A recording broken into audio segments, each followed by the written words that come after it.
أعوذ بالله من الشيطان الرجيم. بسم الله الرحمن الرحيم. حتى إذا جاء أحدهم الموت قال رب ارجعون لعلي أعمل صالحا فيما تركت كلا إنها كلمة هو قائلها ومن ورائهم برزخ إلى يوم يبعثون. അസ്സലാമു അലൈക്കും വറഹ്മത്തുള്ളാഹി വബറകാതുഹു. ഖുർആൻ ബദം 1129 ദിവസത്തിലേക്ക് എല്ലാവരെയും ഹാർദമായി സ്വാഗതം ചെയ്യുന്നു. സൂറത്തുൽ മുഅ്മിനൂനിലെ 99-100 ആയത്തുകളാണ് ഇന്ന് പഠന വിധേയമാക്കുന്നത്. ക്ലാസ് ആരംഭിക്കുന്നതിനായി ആദരണീയനായ ഡോക്ടർ എ വിലായത്തുള്ള സാഹിബിനെ ക്ഷണിക്കുന്നു. السلام عليكم ورحمة الله وبركاته. أعوذ بالله من الشيطان الرجيم. بسم الله الرحمن الرحيم.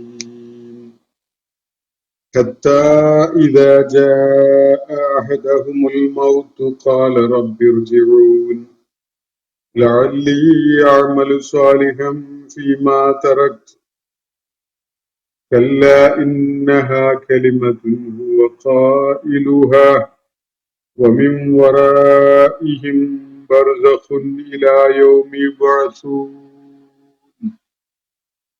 صدق الله العلي العظيم. സൂറത്തുൽ മുഅ്മിനൂനിലെ 99-100 ആയത്തുകളാണ് ഞാൻ നിങ്ങളെ കേൾപ്പിച്ചിട്ടുള്ളത്. നബി സല്ലല്ലാഹു അലൈഹി വസല്ലമയുടെ സത്യമാർഗത്തിലേക്കുള്ള ക്ഷണം ഉൾക്കൊള്ളാതെ പുറംതിരിഞ്ഞു നിൽക്കുകയും അദ്ദേഹത്തോട് ശത്രുതയും പകയും ഒക്കെ കാണിക്കുകയും അദ്ദേഹത്തിന്റെ ദൗത്യ നിർവഹണത്തിന് പരിഹസിക്കുകയും തള്ളിക്കളയുകയും ഒക്കെ ചെയ്തുകൊണ്ടിരുന്ന സത്യനിഷേധികൾ ഒടുക്കത്തില് എത്തിച്ചേരാൻ പോകുന്ന അവസ്ഥ വിവരിക്കുകയാണ് ഈ രണ്ടായത്തുകളിലായിട്ട് അല്ലാഹു സുബ്ഹാനഹു വ തആല. അല്ലാഹുവിന്റെ ദൂതൻ ആ സമൂഹത്തില് വളരെ ആത്മാർത്ഥതയോടുകൂടി വളരെ ഹൃദയവായ്പോടുകൂടി ഇടപെട്ടുകൊണ്ടിരിക്കുകയാണ്. തന്റെ പ്രബോധിത സമൂഹം സത്യമാർഗത്തിലേക്ക് കടന്നു വരണം എന്ന വളരെ ഉത്കടമായ ആഗ്രഹത്തോടു കൂടിയാണ് നബി സല്ലല്ലാഹു അലൈഹി വസല്ലം അവരെ സമീപിച്ചുകൊണ്ടിരുന്നത്. എന്നാൽ തീർത്തും അപ്രതീക്ഷിതമായ വിധത്തില് അദ്ദേഹത്തെ തള്ളിക്കളയുക, അദ്ദേഹത്തെ തിരസ്കരിക്കുക, അദ്ദേഹത്തെ പരിഹസിക്കുകയും നാണം കെടുത്തുകയൊക്കെ ചെയ്യുക, ആക്ഷേപങ്ങൾ ചൊരിയുക എന്നതൊക്കെയാണ് ആ സമൂഹത്തിലെ ബഹുഭൂരിപക്ഷം ആളുകളിൽ നിന്നും നബി സല്ലല്ലാഹു അലൈഹി വസല്ലമിന് ഏറ്റുവാങ്ങാൻ സാധിക്കുകയുണ്ടായത്. അള്ളാഹുവിന്റെ നടപടി തീർച്ചയായിട്ടും അവരുടെ മേലുണ്ടാകും എന്ന് നബി സല്ലല്ലാഹു അലൈഹി വസല്ലം ഭയപ്പെട്ടു തുടങ്ങിയ ഒരു അവസ്ഥയോളം കാര്യങ്ങൾ പോവുകയുണ്ടായി. ആ ഘട്ടത്തിലാണ് അള്ളാഹുവിന്റെ ദൂതൻ ഇങ്ങനെ പ്രാർത്ഥിക്കാൻ വേണ്ടി അള്ളാഹു നിർദ്ദേശിക്കുന്നത്. ഖുർ റബ്ബി ഇമ്മാ തുരിയന്നി മാ യുഅദൂൻ. എന്റെ നാഥ, നീ അവർക്ക് നൽകുന്ന താക്കീത് അത് എന്നെ കാണിക്കുന്ന വിധത്തിൽ തന്നെ, എന്റെ സാന്നിധ്യത്തിൽ തന്നെ നടപ്പാക്കപ്പെടുന്നുവെങ്കിൽ റബ്ബി ഫലാ തജഅൽനി ഫിൽ ഖൗമിൽ ളാലിമീൻ. ഈ ധിക്കാരികളുടെയും അക്രമികളുടെയും കൂട്ടത്തിൽ റബ്ബേ എന്നെ നീ പരിഗണിക്കല്ലേ, എന്നെ അവരിൽ നിന്ന് വേർതിരിച്ച് നിർത്തണമേ എന്നാണ് അവരെ ഏറ്റുവാങ്ങേണ്ടി വരുന്ന ദൈവിക നടപടി ആ നടപടിക്ക് ഞാനും ഇരയാകുന്ന ഒരവസ്ഥ ഉണ്ടാവാത്ത വിധത്തിൽ നീ എന്നെ സംരക്ഷിക്കണമേ എന്നാണ് നബി സല്ലല്ലാഹു അലൈഹി വസല്ലം പ്രാർത്ഥിക്കാൻ വേണ്ടി അള്ളാഹു അദ്ദേഹത്തോട് നിർദ്ദേശിക്കുന്നത്. അത് വളരെ റിയലിസ്റ്റിക് ആയ, വളരെ യാഥാർത്ഥ്യബോധത്തോടു കൂടിയുള്ള ഒരു നിർദ്ദേശം, അത് പാലിക്കപ്പെടേണ്ട വിധത്തിലുള്ള ഒരു നിർദ്ദേശമാണ്.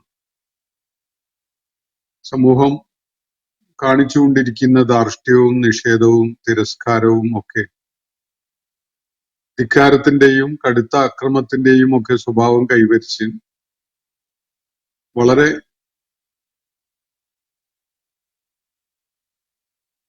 അപകടകരമായ ഒരവസ്ഥയിലേക്ക് കാര്യങ്ങൾ പോയിക്കൊണ്ടിരുന്നപ്പോൾ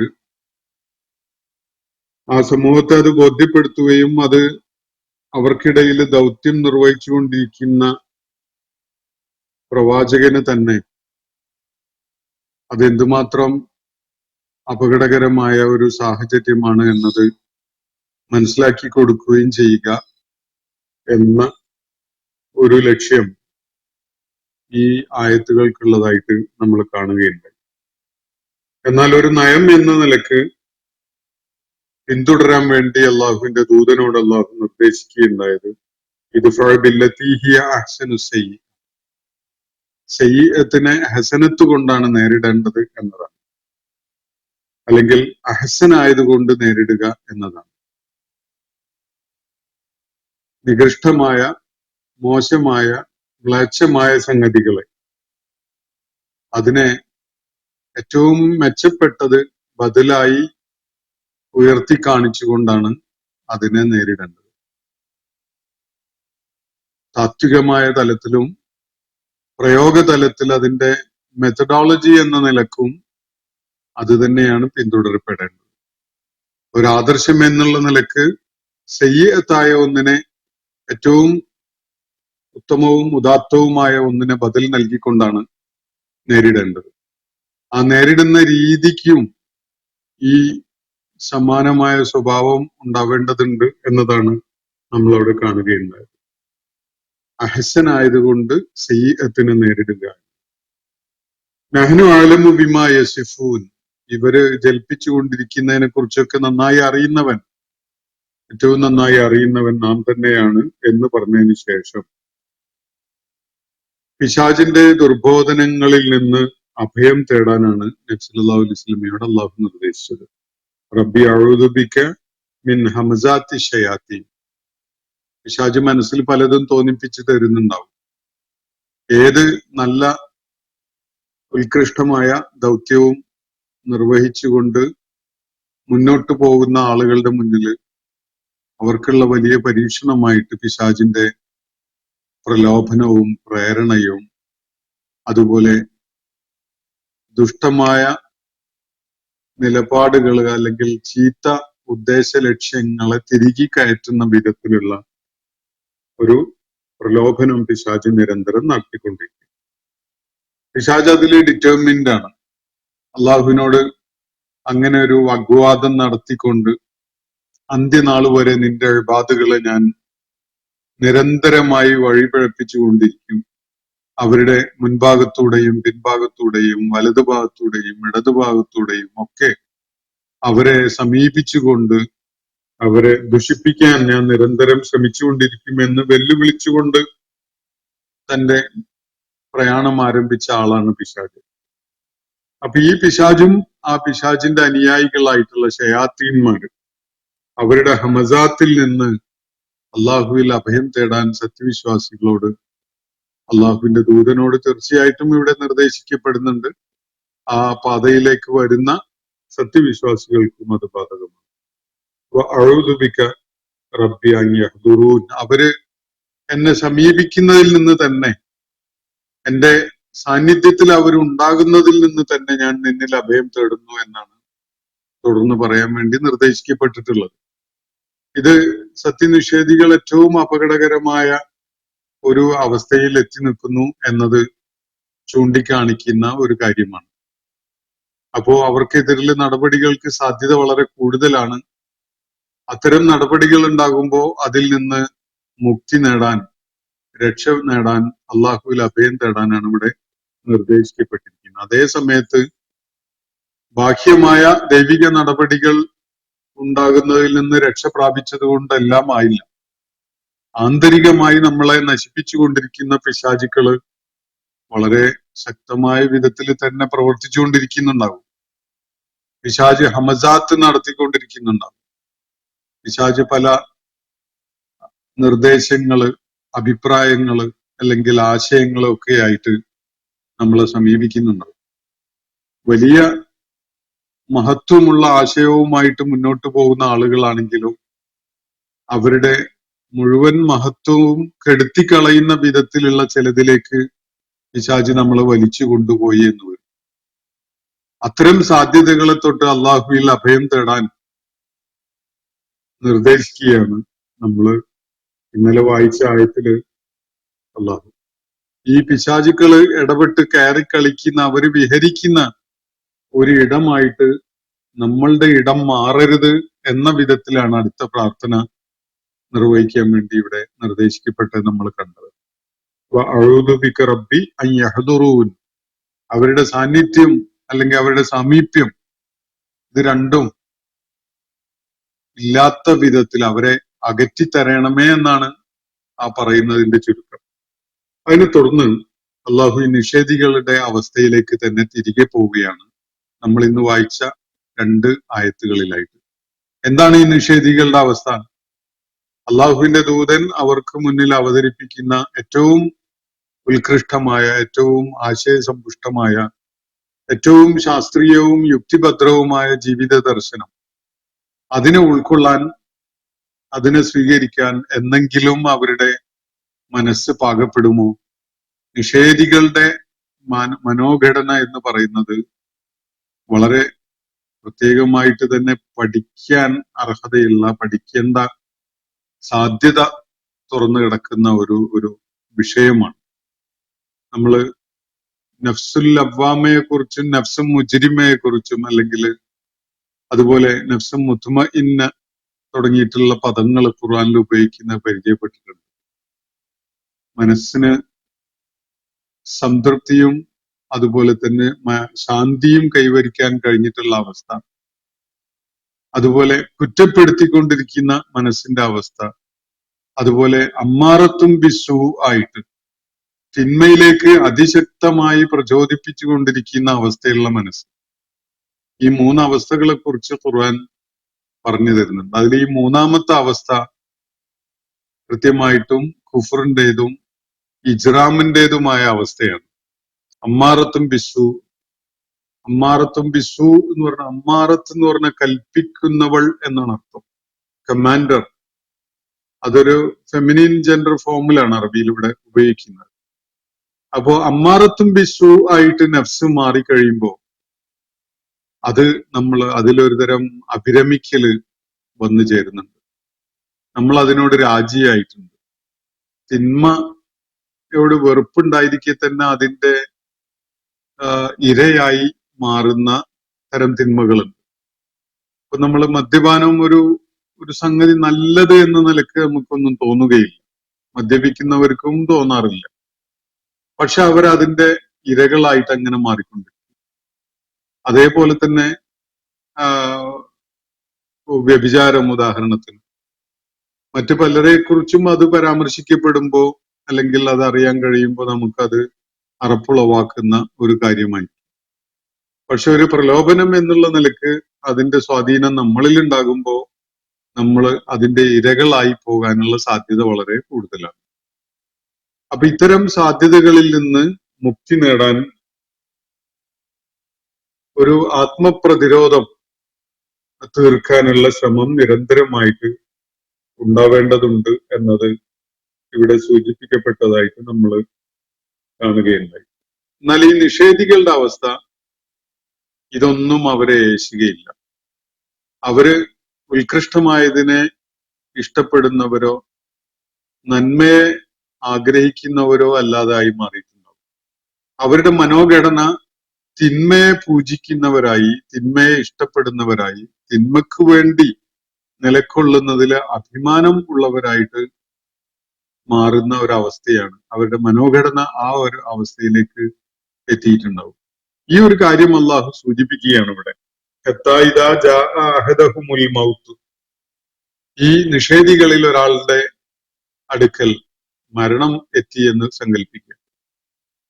അങ്ങനെ അയാൾ മരണത്തിനെ അഭിമുഖീകരിക്കേണ്ടി വരുന്ന ഘട്ടം വരെ ഈ നിഷേധത്തിന്റെ നിലപാടുമായിട്ട് തന്നെ തുടർന്നുകൊണ്ടിരിക്കും.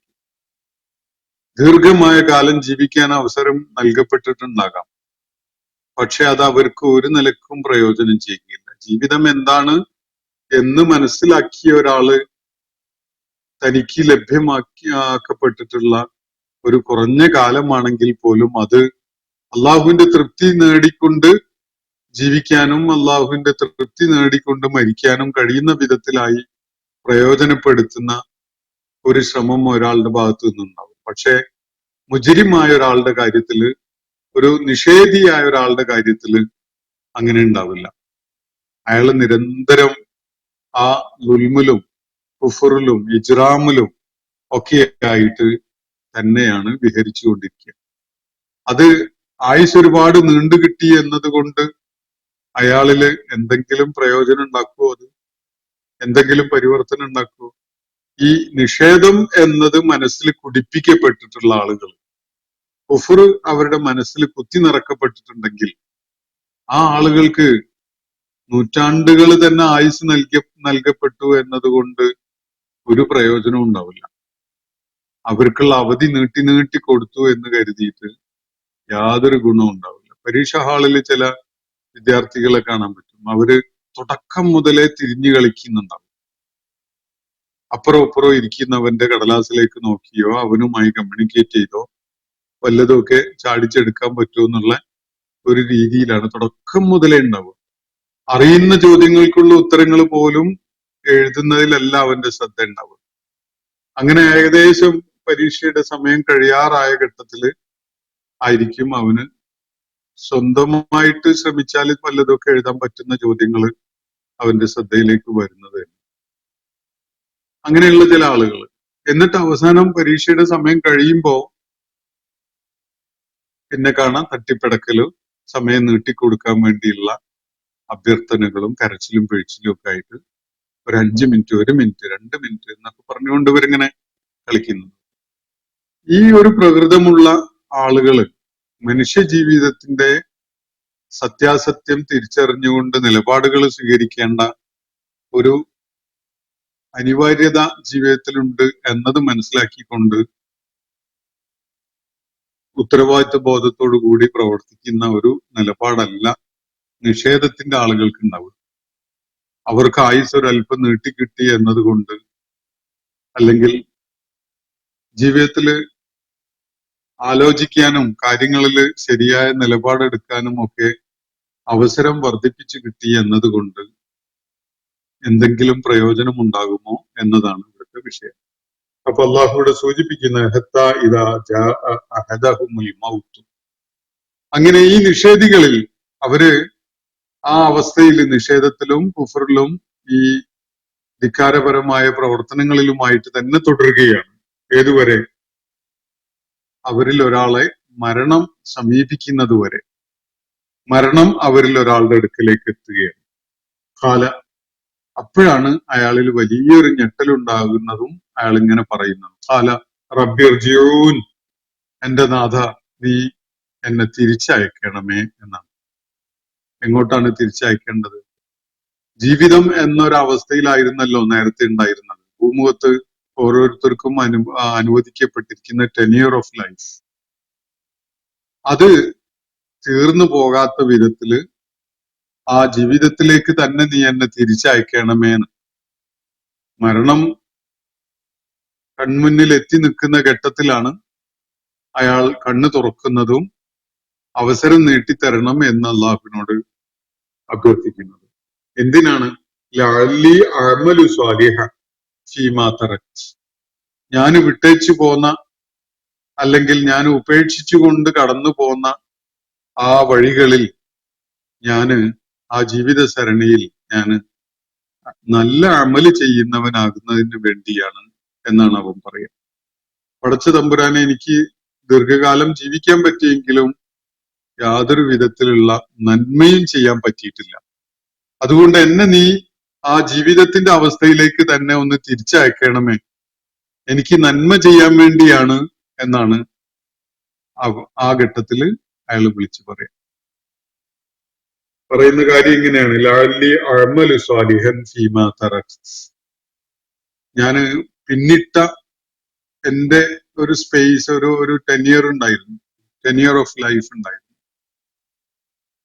ആ അവസ്ഥയിൽ എനിക്ക് അഅ്മാലു സ്വാലിഹാത്ത് ചെയ്യണം, സൽക്കർമ്മങ്ങൾ ചെയ്യണം. കാര്യങ്ങളെ കുറിച്ചുള്ള ബോധ്യം ഉണ്ടാവുന്നത് എനിക്ക് ഇപ്പോഴാണ്. അതുകൊണ്ട് എനിക്ക് സൽക്കർമ്മങ്ങൾ ചെയ്യാൻ വേണ്ടി എന്നെ നീ ഒന്ന് തിരിച്ചയക്കണമേ എന്നാണ് അവര് പറയുന്നത്. എന്നാൽ അള്ളാഹു അതിനോട് പ്രതികരിച്ചുകൊണ്ട് പറയുന്ന ഒരു കാര്യം ഇവിടെ, കല്ല കല്ല, അങ്ങനെയല്ല, ഒരിക്കലും തന്നെ അങ്ങനെയല്ല. ഒരിക്കലും തന്നെ അവരെ സംബന്ധിച്ചിടത്തോളം അവര് തിരിച്ചയക്കപ്പെടുന്നു എന്നത് നന്മ ചെയ്യാൻ പ്രയോജനം ലഭിക്കുന്ന ഒരു കാര്യമേ അല്ല. അള്ളാഹു ഇങ്ങനെ അറുത്തുമുറിച്ച് പറയുന്നത് എന്തുകൊണ്ടായിരിക്കും? ഇയാളെ അല്ലെങ്കിൽ ഇയാളെ പോലെയുള്ളവരെ ജീവിതത്തിലേക്ക് തിരിച്ചയക്കുകയും സൽക്കർമ്മങ്ങൾ ചെയ്യാനുള്ള അവസരം നീട്ടിക്കൊടുക്കുകയൊക്കെ ചെയ്തത് കൊണ്ട് ഒരു പ്രയോജനവും ഇല്ല എന്നാണ് ഇവിടെ അള്ളാഹു പറഞ്ഞു വെക്കുന്നത്. കല്ല, അങ്ങനെയല്ല, ഇവൻ സൽക്കർമ്മിയായി മാറുകയേ ഇല്ല. എന്തുകൊണ്ടാണ് അങ്ങനെ പറയുന്നത്? തിരിച്ചയക്കുകയാണെങ്കിൽ ഒന്ന് ആലോചിച്ച് നോക്കൂ. തിരിച്ചയക്കുകയാണെങ്കിൽ ഈ മരണം കൺമുന്നിൽ എത്തിയപ്പോഴുണ്ടായ തിരിച്ചറിവോട് കൂടിയല്ല അയാൾക്ക് തിരിച്ചു പോകേണ്ടി വരും. അത് അനീതിയാണല്ലോ.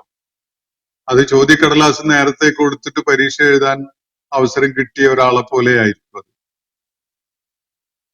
അയാൾക്ക് ചോദ്യക്കടലാസ് നേരത്തെ കിട്ടിയിട്ടുണ്ട്. ഒരാഴ്ച മുന്നേ തന്നെ ചോദ്യക്കടലാസ് കിട്ടിയ ഒരാളും പരീക്ഷ അതിന്റെ എല്ലാ കോൺഫിഡൻഷ്യൽ സ്വഭാവത്തോടും കൂടിയും നടത്തപ്പെടും എന്ന പ്രതീക്ഷയിൽ പഠിച്ച് തയ്യാറായി വന്ന ഒരാളും തമ്മിൽ വ്യത്യാസം ഉണ്ടല്ലോ. അപ്പൊ ഒരാൾക്ക് ചോദ്യ പേപ്പർ നേരത്തെ കൊടുക്കുകയും ബാക്കിയുള്ളവർക്ക് അങ്ങനെ കൊടുക്കാതിരിക്കുകയും ചെയ്യുക എന്നത് ആണ് നടക്കുന്നതെങ്കിൽ അത് തികഞ്ഞ അനീതിയാണ്. അതുണ്ടാവില്ല. അപ്പൊ ഇയാളെ തിരിച്ചയക്കുകയാണെങ്കിൽ എങ്ങനെയായിരിക്കും തിരിച്ചയക്കപ്പെടുക? കാലിയായ മനസ്സോടുകൂടി. നേരത്തെ എങ്ങനെയാണോ ഭൂമുഖത്തേക്ക് ഇയാൾ അയക്കപ്പെട്ടിരുന്നത് അതേ വിധത്തിൽ കാലിയായ മനസ്സോടുകൂടി, മരണം കൺമുന്നിൽ കണ്ട അവസ്ഥയിൽ ഉണ്ടായ തിരിച്ചറിവോടുകൂടിയല്ല. അയാൾക്ക് ഭൂമുഖത്ത് മറ്റു മനുഷ്യരൊക്കെയും തന്നെ ജീവിച്ചു തുടങ്ങിയ പോലെ വീണ്ടും ജീവിച്ചു തുടങ്ങാൻ അവസരം ഉണ്ടാകും. അയാൾ നേരത്തെ കടന്നുപോയ സാഹചര്യങ്ങളെ പോലെയുള്ള സാഹചര്യങ്ങളിലൂടെ അയാൾ വീണ്ടും കടന്നു പോകും. നേരത്തെ ഏതൊക്കെ സാഹചര്യങ്ങളും ഏതൊക്കെ ചിന്തകളുമാണോ അയാളെ നിഷേധിയാക്കി മാറ്റിയിട്ടുള്ളത് അതേ വിധത്തിലുള്ള സാഹചര്യങ്ങളും അനുഭവങ്ങളും ഒക്കെ അയാളെ നിഷേധിയാക്കിക്കൊണ്ട് തന്നെ വീണ്ടും മാറ്റും. അപ്പൊ അയാൾക്ക് വീണ്ടും ഒരു അവസരം കൊടുത്തത് കൊണ്ട് യാതൊരു പ്രയോജനവും ഇല്ല. കാരണം മരണം കൺമുന്നിലെത്തിയ സമയത്തുണ്ടായ തിരിച്ചറിവ് തിരിച്ച് വീണ്ടും ജീവിതത്തിലേക്ക് അയാൾ അയക്കപ്പെടുകയാണെങ്കിൽ ആ ഒരു തിരിച്ചറിവോടുകൂടി അയാളെ തിരിച്ചയക്കൂല. അത് അനീതിയാണ്. മറ്റു മനുഷ്യർക്കൊന്നും നൽകപ്പെട്ടിട്ടില്ലാത്തൊരു പ്രിവിലേജാണ്. അതൊരിക്കലും തന്നെ അള്ളാഹു അയാളുടെ കാര്യത്തില് അല്ലെങ്കിൽ വേറെ ആരുടെയെങ്കിലും കാര്യത്തിൽ ചെയ്യുകയില്ല. ഏത് വിധത്തിലാണോ ഭൂമുഖത്തെ ജീവിതം അനുഭവിക്കാൻ വേണ്ടി അള്ളാഹു നേരത്തെ അയാളെ വിട്ടിട്ടുണ്ടായിരുന്നത് അതുപോലെ തന്നെ ഒരു അവസരം കൂടി നൽകപ്പെടും എന്നതാണല്ലോ സംഭവിക്കുക. മറിച്ച് അള്ളാഹു അനീതി ചെയ്യുമെന്ന് ആരും സങ്കല്പിക്കുന്നത് ശരിയല്ല. അള്ളാഹു നീതിമാനാണ്, ഒരിക്കലും അങ്ങനെ ഉണ്ടാവില്ല. അതുകൊണ്ട് അള്ളാഹു തുടർന്ന് പറയുന്നത് കല്ല, ഒരിക്കലും അങ്ങനെയല്ല. ഇവര് പ്രതീക്ഷിക്കുന്ന പോലെ സൽക്കർമ്മം ചെയ്തുകൊണ്ട് നന്മ ചെയ്തുകൊണ്ട് ജീവിക്കുക എന്നത്, ധാരാളം ഹസനാത്തുകൾ ചെയ്തുകൊണ്ട് മുന്നേറുക എന്നത് ഇവരെ സംബന്ധിച്ചിടത്തോളം സാധ്യമേ അല്ല. കാരണം അവര് ഇതേപോലെയുള്ള അവസരങ്ങളെ പാഴാക്കിക്കൊണ്ടാണ് ഈ അവസ്ഥയിലേക്ക് എത്തിയിട്ടുള്ളത്. ഇനി ഒരു അവസരം നൽകപ്പെടുകയാണെങ്കിലും വ്യത്യസ്തമാവുകയില്ല അവരുടെ കാര്യം എന്നാണ് അള്ളാഹുവിടെ ചൂണ്ടിക്കാണിക്കുന്നത്. ലഅല്ലി അഅ്മലു സ്വാലിഹൻ ഫീമാ തറക്ത്. ഞാൻ പിന്നിട്ട ഈ ജീവിത പ്രയാണം ഉണ്ടല്ലോ, ആ ഒരു അവസ്ഥയിൽ ഞാൻ സൽക്കർമ്മങ്ങൾ ചെയ്യുന്നതിന് വേണ്ടിയാണ്, എന്നെ ഒന്ന് തിരിച്ചയക്കണേ എന്നാണ് പറയുന്നത്. കല്ലാ ഇന്നഹ കലിമത്തുൻ ഹുവ ഖായിലുഹ. ഇത് അവരുടെ വെറും സംസാരം മാത്രമാണ്, അവരുടെ ഒരു വർത്തമാനം മാത്രമാണ്, അതിനപ്പുറത്തേക്ക് യാതൊന്നും അതിലില്ല എന്നാണ് അള്ളാഹുവിടെ പറയുന്നത്. ഒരിക്കലുമില്ല. ഇതോ അവർ പറയുന്ന ഒരു വായ്ത്താരി മാത്രമാകുന്നു. വെറും നാവുകൊണ്ടും ചുണ്ടുകൾ കൊണ്ടും അവർ ഉരുവിടുന്ന അവരുടെ ഒരു അധരസേവ മാത്രമാണ് ഇപ്പോ അവർ ചെയ്തുകൊണ്ടിരിക്കുന്നത്. ഞങ്ങൾ തിരിച്ചു പോയിട്ട് നന്മ ചെയ്യാം, സൽക്കർമ്മങ്ങളിൽ വ്യാപൃതരാകാം, അതിനുവേണ്ടി ഞങ്ങളൊന്ന് തിരിച്ചയക്കണേ എന്നാണല്ലോ ഇവർ പറയുന്നത്. അത് വെറും വാചക കസർത്ത് മാത്രമാണ്. അവർ തിരിച്ചയക്കപ്പെടുകയാണെങ്കിൽ ഏത് വിധത്തിലാണെന്ന് ഞാൻ ഇവിടെ സൂചിപ്പിച്ചല്ലോ. അങ്ങനെ അതേ വിധത്തിൽ വീണ്ടും ഒരു അവസരം കിട്ടിയാൽ ഇവര് നന്മ ചെയ്യും എന്ന് ഇവര് പറയുന്നത് വെറും വാചക കസർത്ത് മാത്രമാണ്, അതിനപ്പുറത്തേക്ക് യാതൊന്നുമില്ല. അത് അവരുടെ വായ്ത്താരി മാത്രമാണ് എന്നാണ് അള്ളാഹു ഇവിടെ ചൂണ്ടിക്കാണിക്കുന്നത്. ഇന്നഹ കലിമത്തുൻ ഹുവ ഖായിലുഹ. ഇത് അവരുടെ ഒരു വാക്ക്, ഒരു വചനം, അതവൻ പറയുന്നു. അതൊരു കലിമത്താണ്, അതവൻ പറയുന്നു എന്ന് പറഞ്ഞാൽ ഇവന്റെ വായിൽ നിന്ന് ഉതിർന്നു വരുന്ന ഒരു കലിമത്ത്, ഒരു വർത്തമാനം മാത്രമാണിത്. അല്ലാതെ അതിനപ്പുറത്തേക്ക് യാതൊന്നും സംഭവിക്കുകയില്ല. വമിൻ വറാഇഹിം ബർസഖുൻ. ഇവർക്ക് പുറകിലായിട്ട് ഒരു ബർസഖുമുണ്ട്, ഒരു മറയുണ്ട്. ഇലാ യൗമി യുബ്അസൂൻ. പുനരുത്ഥാന നാൾ വരേക്ക് അവർക്കിടയിൽ ഒരു മറ വീഴ്ത്തപ്പെടുകയും ചെയ്യുന്നു. ഭൂമുഖത്ത് ജീവിക്കുന്ന ആളുകളും അവരുടെ ജീവിത പ്രയാണവും മരിച്ചു പോകുന്ന ആളുകളിൽ നിന്ന് അത് മറയ്ക്കപ്പെടുകയാണ്. അവർക്കിടയിൽ ഒരു ബാരിയർ, ഒരു ബർസഖ്, ഒരു കണ്ണുകളെ മറച്ചു കളയുന്ന ഒരു മറ വന്ന് ചേരുന്നു. ബർസഖ് എന്നുള്ള അറബി വാക്ക്, അതിന്റെ ഒരു പേർഷ്യൻ രൂപമാണ് നമ്മൾ പർദ്ദ എന്നൊക്കെ പറയുന്നത്. മറച്ചു പിടിക്കുന്നതാണ്, ശരീരത്തെ മറച്ചു പിടിക്കുന്ന ഒരു മറയാണ് പർദ്ദ. ആ ആശയമാണ് ബർസഖ് എന്ന അറബി വാക്ക് തരുന്നത്. അപ്പോ ഈ ഐഹിക ലോകത്ത് ജീവിക്കുന്ന ആളുകളുടെ ജീവിതത്തെ ഈ ആളുകളിൽ നിന്ന് മറച്ചു പിടിക്കുന്ന ഒരു മറയാണ് തുടർന്ന് അന്ത്യനാൾ വരെ അവർക്കുള്ളത്. എന്ന് പറഞ്ഞാൽ അവര് ഏത് ദിശയിൽ തിരിഞ്ഞാലും അവരുടെ മുന്നിൽ ഒരു ചുവരാണ്. അവരുടെ ദൃഷ്ടികളെ കാഴ്ചകളിൽ നിന്ന് മറച്ചു പിടിക്കുന്ന ഒരു ഭിത്തി. ആ ഭിത്തിയെ ഭേദിച്ചുകൊണ്ട് ജീവിതത്തിലേക്ക് തിരിച്ചു വരിക എന്നത് അവർക്ക് സാധ്യമല്ല.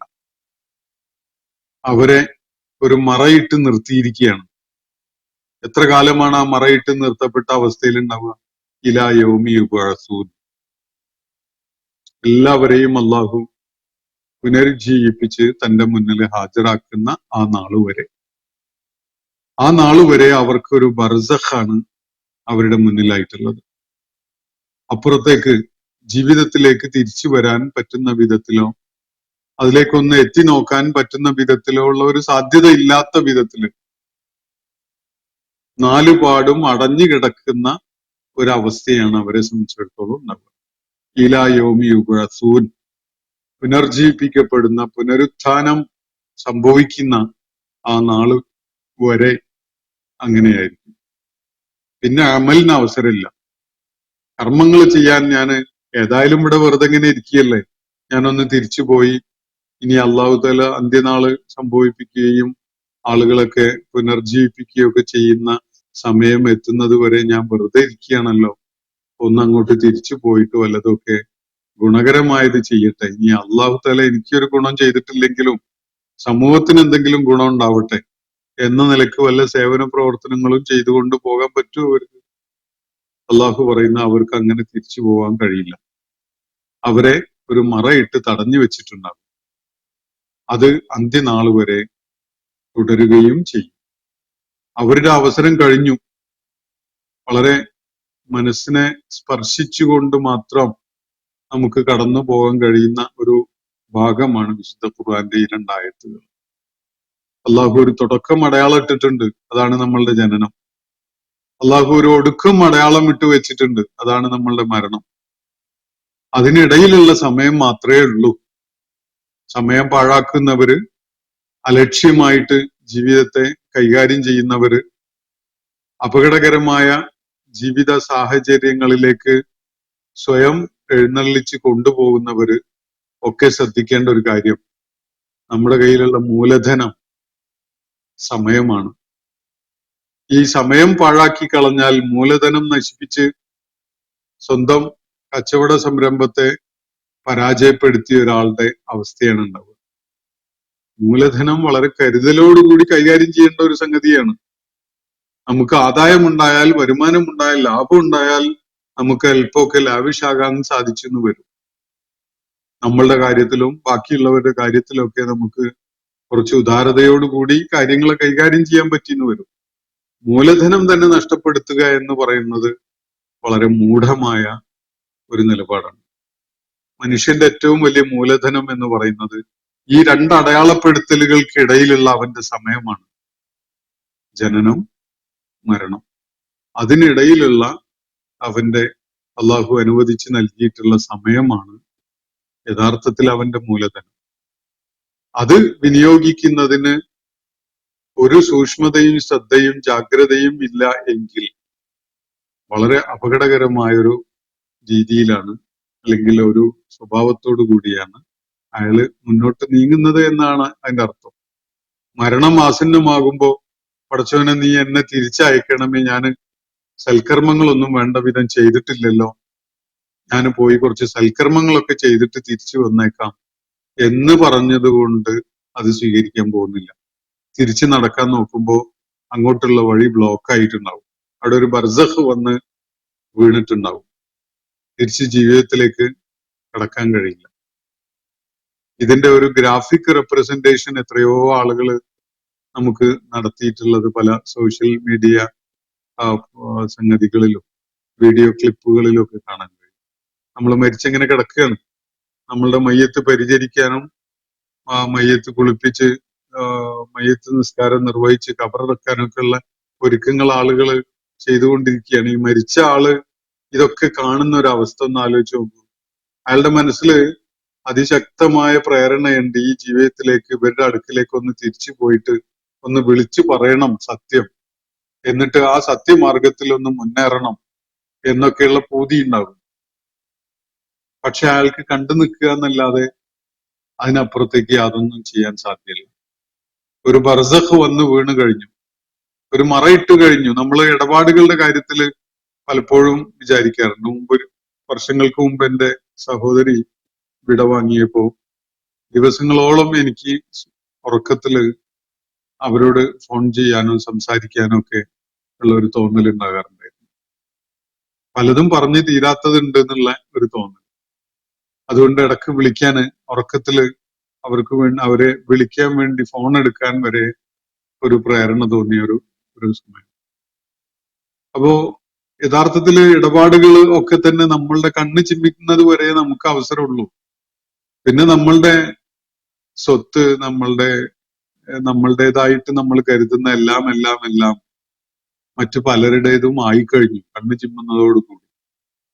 ഈ കണ്ണ് ചിമ്മുന്നത് വരെയുള്ള സമയം നമ്മൾ എങ്ങനെ ജാഗ്രതയും സൂക്ഷ്മതയും തത്വയും ഒക്കെ അകമ്പടിയായിക്കൊണ്ട് കാര്യങ്ങൾ നിർവഹിക്കുന്നു എന്നതാണ് വിഷയം.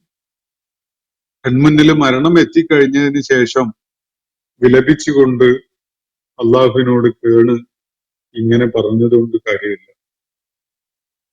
റബ്ബി ഇർജിഊൻ എന്ന് പറഞ്ഞിട്ട് അഅ്മലു സ്വാലിഹ എന്ന് ലഅല്ലി അഅ്മലു സ്വാലിഹൻ ഫീമാ തറക്ത് എന്ന് പറഞ്ഞ് കരഞ്ഞത് കൊണ്ട് മറ്റൊരവസരം അള്ളാഹു തരാൻ പോകുന്നില്ല. ഇനി തരികയാണെങ്കിൽ തന്നെ അത് പ്രയോജനകരവുമല്ല. കാരണം ഇതേ അവസ്ഥയിൽ കാലിയായ മനസ്സോടുകൂടി ഭൂമിയിൽ നമ്മൾ ഒരിക്കൽ കൂടി വരും, നേരത്തെ ചെയ്ത സമാനമായ കാര്യങ്ങളൊക്കെ ഒന്നുകൂടി ആവർത്തിക്കും. അതിനപ്പുറത്തേക്കൊന്നും സംഭവിക്കാൻ പോകുന്നില്ല. ഇതാണ് ഉണ്ടാവുക. ഇതാണ് അള്ളാഹു ഇവിടെ വ്യക്തമാക്കുന്ന കാര്യം. ഇവിടെ ഒരു വിശദമാക്കപ്പെടേണ്ട ഒരു പദപ്രയോഗം റബ്ബി ഇർജിഊൻ എന്നാണ്. ഇർജിഊൻ എന്നത്, റബ്ബി എന്നത് ഏകവചനാണ്, ഇർജിഊൻ എന്നത് ബഹുവചനാണ്. നിങ്ങൾ എന്നെ മടക്കി അയക്കണം. ഇർജിഊനി എന്നാണ് അതിന്റെ പൂർണ്ണരൂപം. നിങ്ങൾ എന്നെ മടക്കി അയക്കണമേ എന്നാണ്. നീ എന്നെ മടക്കി അയക്കണമേ എന്നല്ല, നിങ്ങൾ എന്നെ മടക്കി അയക്കണമേ എന്നാണ്. എന്തുകൊണ്ടാണ് അള്ളാഹുവിനെ ഈ ബഹുവചനം ആയി കണ്ടുകൊണ്ട് അഭിസംബോധന ചെയ്യുന്നത് എന്ന ഒരു ചർച്ച തഫ്സീറുകളിൽ കാണാൻ സാധിക്കും. റബ്ബി എന്നത് ഏകവചനം ആയിട്ടാണുള്ളത്, എന്നാൽ മടക്കി അയക്കണമേ എന്നത് ഒരു ബഹുവചന രൂപത്തിലാണുള്ളത്, കൂടുതൽ ആളുകളോട് സംസാരിക്കുന്ന പോലെ. അപ്പോ എന്തുകൊണ്ട് അങ്ങനെ എന്നത് വ്യത്യസ്തമായ വിശദീകരണങ്ങളാണ് നൽകപ്പെടുന്നത്. ഒന്ന്, ആ ഘട്ടത്തിൽ അള്ളാഹുവിനോടുള്ള ഭക്തി ആദരവുകള് അയാള് പ്രകടിപ്പിക്കുകയാണ്. അതിന്റെ പ്രകടിപ്പിക്കുന്നതിന്റെ ഒരു രൂപമായിട്ട് ആണ് ഈ ബഹുവചനം ഉപയോഗിക്കുന്നത് എന്നതാണ് ഒരു വിശദീകരണം. മറ്റൊരു വിശദീകരണം, ഇയാള് ഈ പറയുന്ന കാര്യം, എന്നെ തിരിച്ചയക്കണമേ എന്ന കാര്യം പലതവണ ആവർത്തിച്ച് പറയുന്നത് സൂചിപ്പിക്കാൻ വേണ്ടിയാണ് ആ ബഹുവചന പ്രയോഗം എന്ന് പറയാറുണ്ട്. വേറൊരു വിശദീകരണം, ഇതിൽ റബ്ബി എന്നത് അള്ളാഹുവിനെ അഭിസംബോധന ചെയ്തുകൊണ്ടും ഇർജിഊനി എന്ന് പറയുന്നത് മരണത്തിന് ഇദ്ദേഹത്തിന്റെ ആത്മാവിനെ പിടിച്ചുകൊണ്ട് പോകാൻ വേണ്ടി വന്നിട്ടുള്ള മലക്കുകളെ അഭിസംബോധന ചെയ്തുകൊണ്ടും ഉള്ളതാണ് എന്ന നിലക്കൊക്കെയുള്ള വിശദീകരണങ്ങളാണ്. കൃത്യമായിട്ട് ഇന്ന കാരണത്താലാണ് അത് ബഹുവചനമായിട്ടുള്ളത് എന്ന് നമുക്ക് പറയാൻ കഴിയുകയില്ല. ഏകദേശം ഇത്തരം വിശദീകരണങ്ങൾ നൽകാൻ ഒരു സാധ്യത കണ്ടെത്തുക എന്നത് മാത്രമാണ് നമ്മളെ സംബന്ധിച്ചിടത്തോളം മുന്നിലുള്ളത്. അല്ലാഹു ആലം. ഞാൻ അവസാനിപ്പിക്കുകയാണ് ഇന്നത്തെ സെഷൻ. സൂറത്തുൽ മുഅ്മിനൂനിലെ 99, 100 ആയത്തുകളാണ് നമ്മൾ ഇന്ന് പഠന വിധേയമാക്കിയിട്ടുള്ളത്. അള്ളാഹു എല്ലാവരെയും അനുഗ്രഹിക്കുമാറാവട്ടെ. വാഖിറു ദഅവാന അൽഹംദുലില്ലാഹി റബ്ബിൽ ആലമീൻ. അസ്സലാമു അലൈക്കും വറഹ്മത്തുള്ളാഹി വബറകാതുഹു. ഇന്നത്തെ ഖുർആൻ പദം ഇവിടെ സമാപിക്കുന്നു. ഖുർആൻ പഠനത്തിൽ പങ്കെടുത്ത എല്ലാവർക്കും അള്ളാഹു അർഹമായ പ്രതിഫലം നൽകി അനുഗ്രഹിക്കട്ടെ. വആഖിറു ദഅവാന അനിൽ ഹംദുലില്ലാഹി റബ്ബിൽ ആലമീൻ. അസ്സലാമു അലൈക്കും വറഹ്മത്തുള്ളാഹി വബറകാതുഹു.